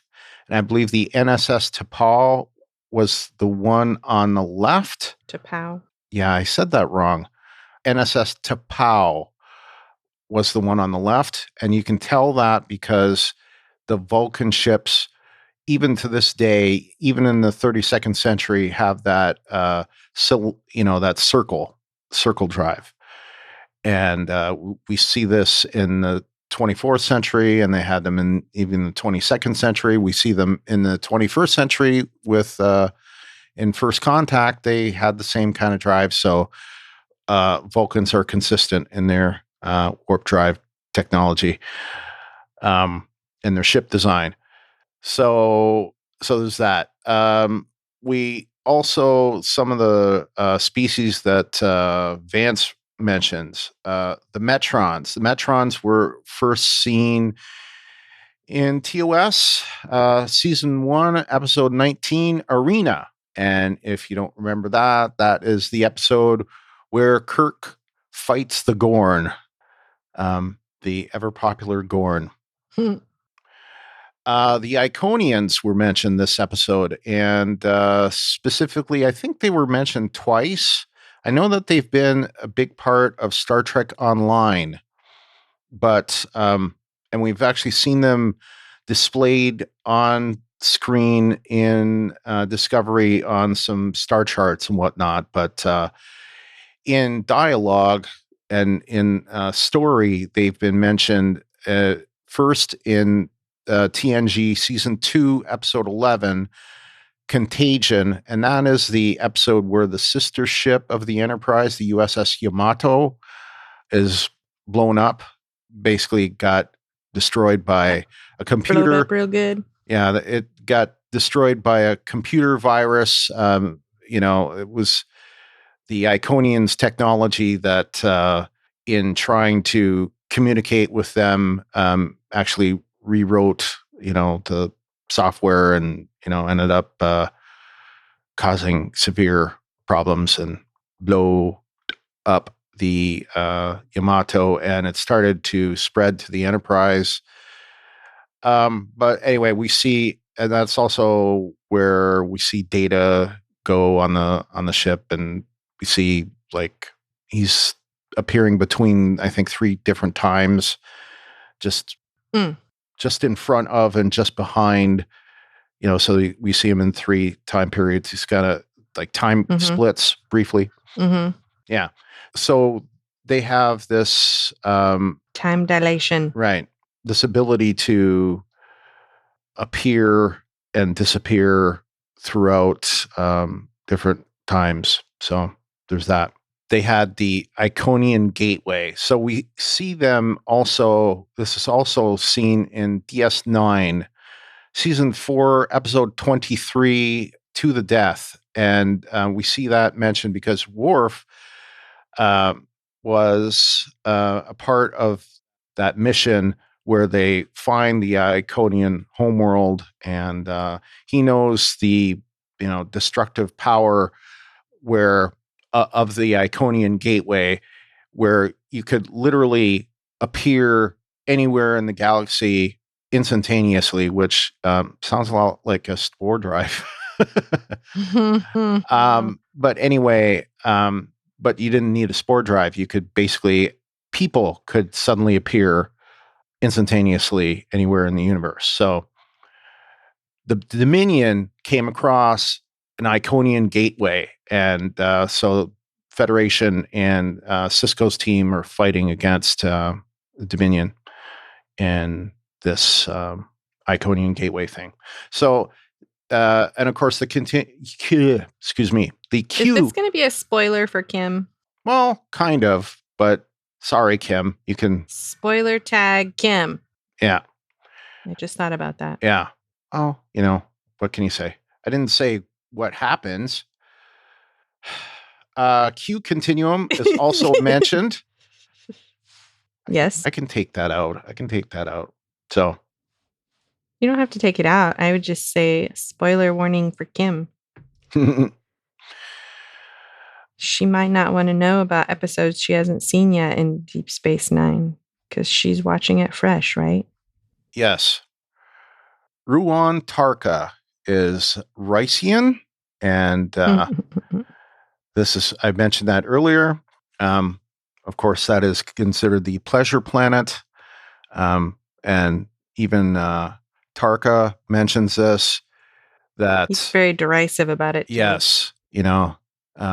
Calls them idiots. And, it's kind of like, I've heard that kind of thing before. It's like a jock school doesn't understand the academic, the brilliant scientist because they're all, athletics based, as a whatever.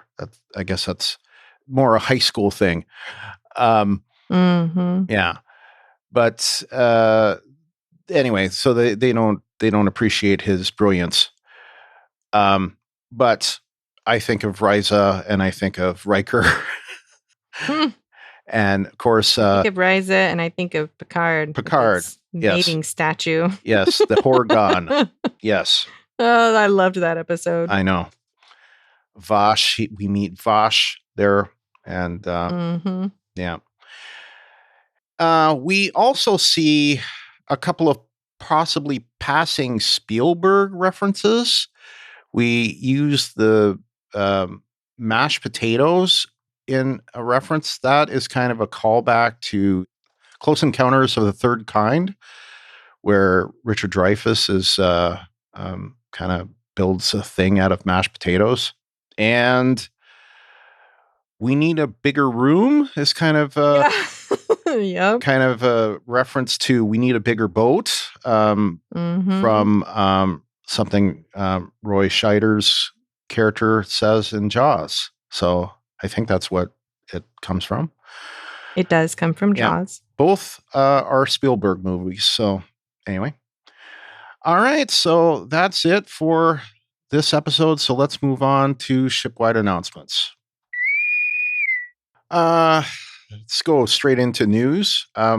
Good old games, GOG. Good news for the fans of that. We had a story.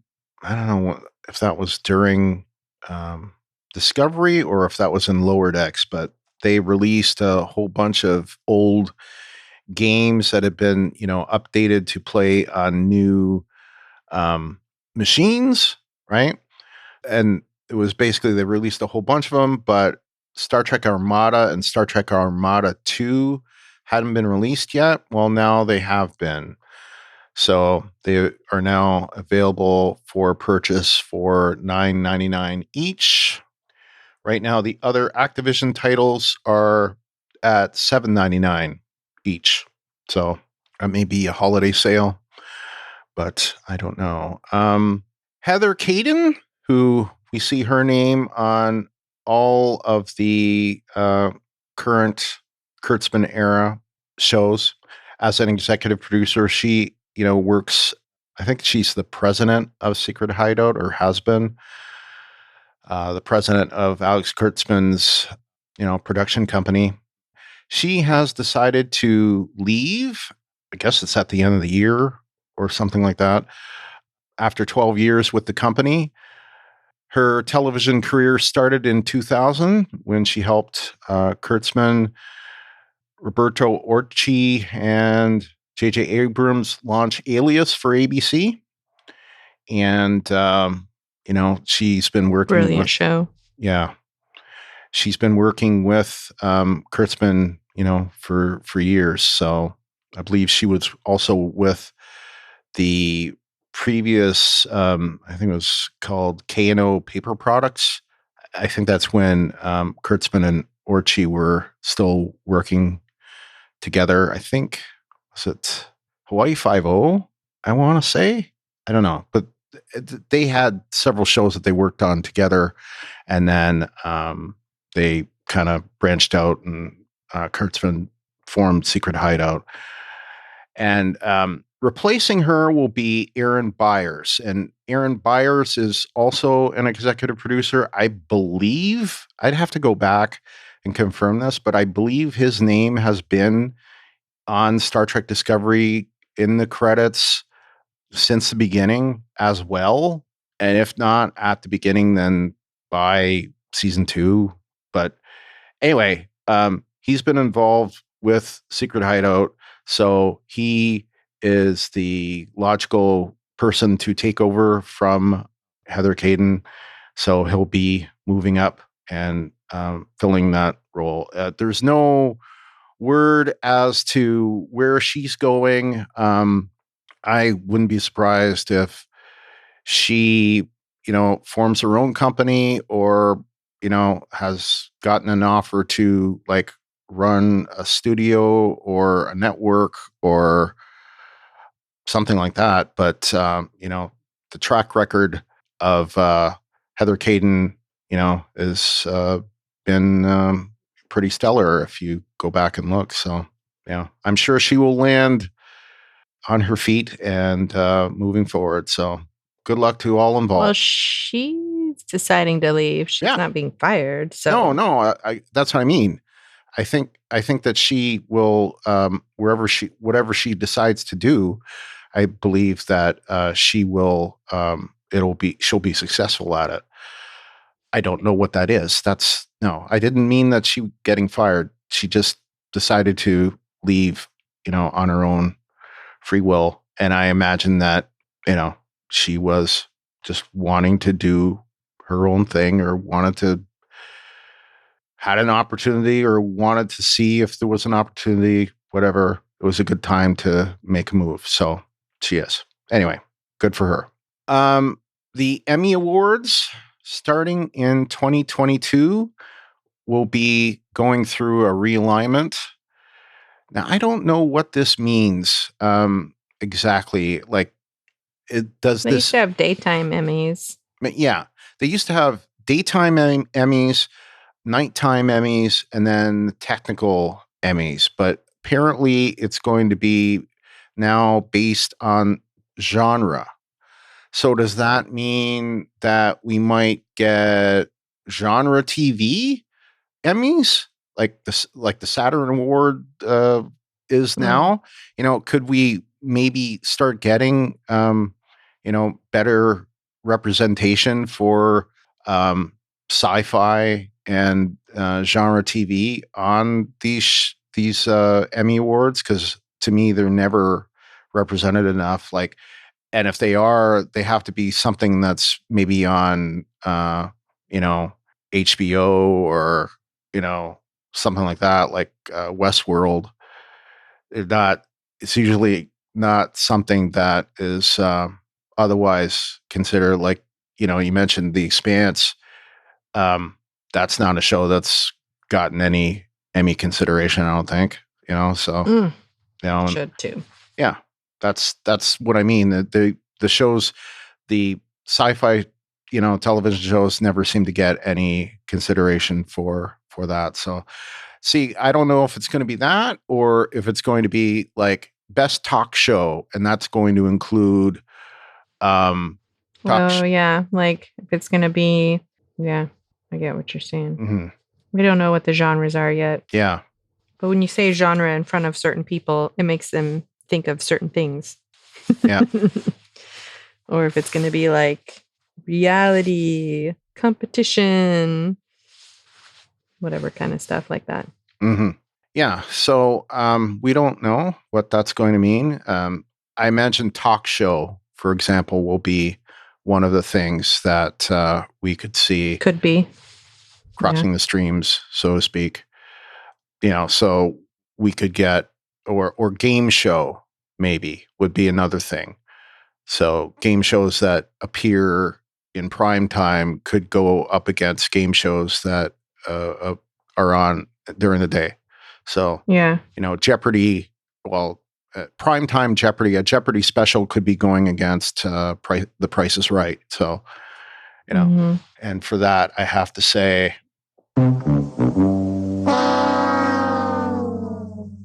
I haven't used that in a while on this show. So I don't know what it means. It would be great if it meant that different genres of TV were mentioned, covered in this. I imagine that it could lead to that, but it probably won't to the start. It'll probably be like best news program, and it'll be like the Today Show, the nightly news starring, whatever, whatever. Hosted by. Yeah. Anchor.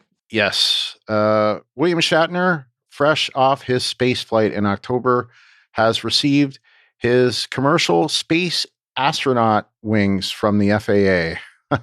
Okay. That's cool.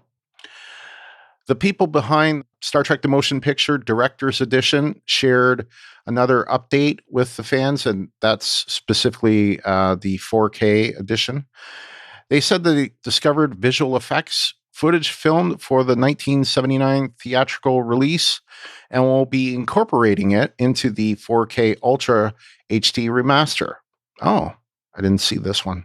Good on you, Wes. And, thanks. I didn't say thank you, Wes, for collecting these for us, because these are all Wes this week. The iconic Mr. Spock ears are headed to the Smithsonian National Air and Space Museum. I thought that they would have been there already. They're somewhere.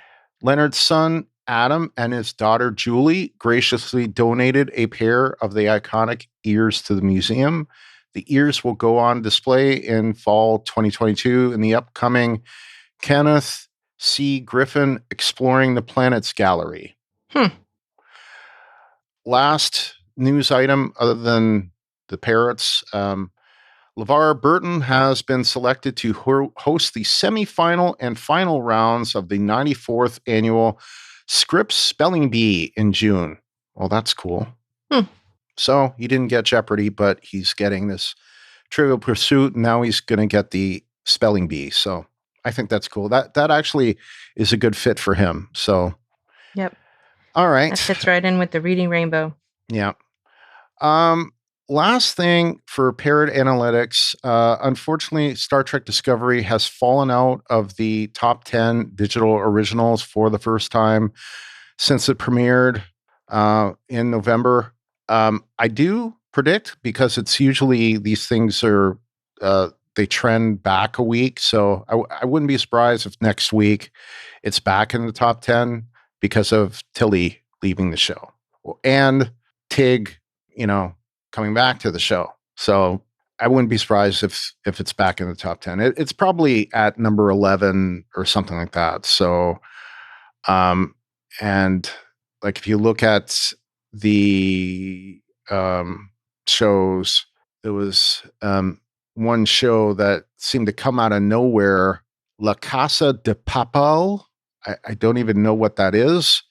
Went to straight from not even showing up to number 2 at 40.2. So Discovery was in number 10 last week.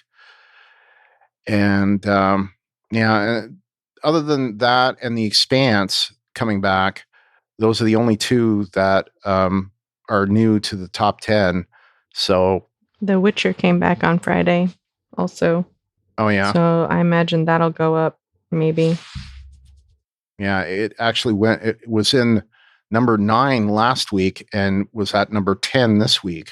So yeah, it'll probably be up next week. So, okay. Well, that's it for this week. So Ruthie, tell them how to contact us. All right. Of course, we will put this out on Facebook and various and sundry social media outlets so that hopefully everybody knows. But again, if you don't get your feedback in time by the time we record, send it in anyway, and we will gather it for the next time. Okay. So to submit your theories and feedback, go to talkthroughmedia.com/feedback, where you can submit text or a recorded audio file. If you want to, you can leave us a voicemail by calling 216-232-6146. You can email us StarTrekDiscovery@talkthroughmedia.com, or you can post in our designated episode thread in our Facebook group, which is facebook.com/groups/Star Trek TTM podcasts. If you would like to support the podcast, you can like our page on Facebook, which is facebook.com/talkthroughmedia. And while you're there, you can write a review. You can follow us on Twitter and Instagram at Star Trek TTM. You can share us on Facebook and retweet us on Twitter, especially when we post that the new episode is out. You can subscribe to the Talk Through Media YouTube channel, which is where you'll find our new episodes first. You can subscribe to us in Apple Podcasts or the podcast client of your choice. And while you're there, give us a rating or review. The more we have of that, the more visible we are. Go to podchaser.com, where you can rate and review the podcast or even individual episodes. Finally, the best way to help us keep the lights on is to support us via Patreon. And we would like to thank our Patreon supporters and apologize again for the lateness of things. We've had things out of our control the past few weeks. So thank you to James Robbins, Kim Vogley, Brian Shiro, Christoph Leckleitner, Michael Carrier, Stephen Chambers, Jeff Gentry, Robert Kaiser, Clint McCollum, Mike, Trey, Lawrence Todd, Kyle McAdams, Jeff Bayako, and Will, who is our newest Patreon supporter. Thank you, guys and gals.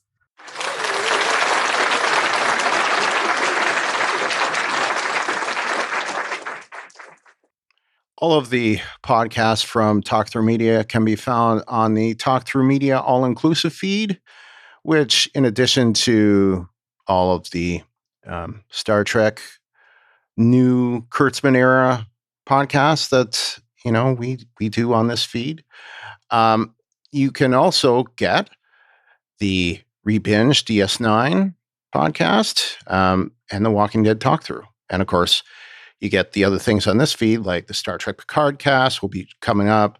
The Strange New Worlds podcast, when it eventually exists. It doesn't exist yet. The Star Trek Prodigy, well, it's called Star Trek Prodigy by Rebinge, which is Kim and James. That's also on this feed. And the Star Trek Lower Decks podcast that is also Kyle and LT and me. So next episode is season 4, episode 6. Oh, I should also mention, I'll do a backtrack there. The last 2 episodes of the Walking Dead talk through have been delayed. Much like this one, the season 7, episode 7 episode, while it's been recorded, has not been released yet.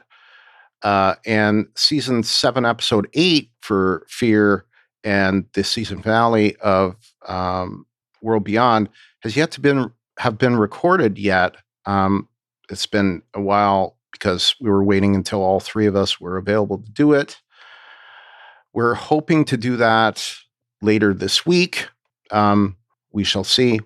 But yeah, so there's that. So there'll still be 2 episodes coming out before that show goes on a hiatus until February.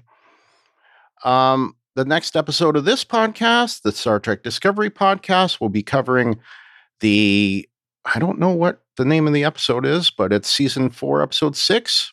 Yeah, they haven't released the episode titles yet. Yeah. Grr.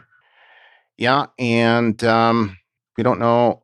The only thing that we do know, and we don't know this officially, but unofficially, I believe it is directed by Jonathan Frakes because he is the the guest to appear on the Ready Room next week. So stands to reason that he is the director. So yeah, they said that on the Ready Room. So, and we see a scene in the spoiler for those of you that don't want to know, but in the Ready Room, spoiler, we see a scene with Gray playing some type of chess type game. I don't know if it's chess or not, but a chess type game with Zora.